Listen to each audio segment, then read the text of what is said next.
Ichiran. Yes. Kasi favorite ni Ola yung ramen and first time niya makakatikim ng sobrang sarap na ramen. This is the best ramen you will ever taste. Okay. Oh my gosh, it looks so good. I'll show you guys. Look. It's so ganda. Ganda yun. So perfect. Ay, ganda. Japanese shop. Guys, we need to pray. Lord God, Heavenly Father, thank you po, Lord, for this amazing food po, Lord. And maraming salamat po. I get to try this amazing, wonderful food po, Lord, in front of me. And I'm so blessed by you, Lord. I'm so grateful for everything. And guide you po ako always, Lord God.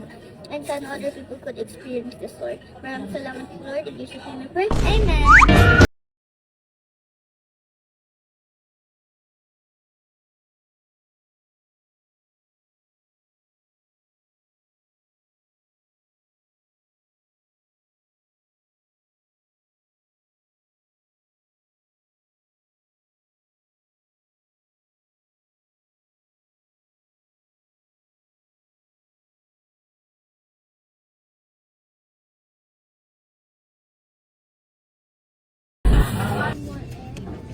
Finish na.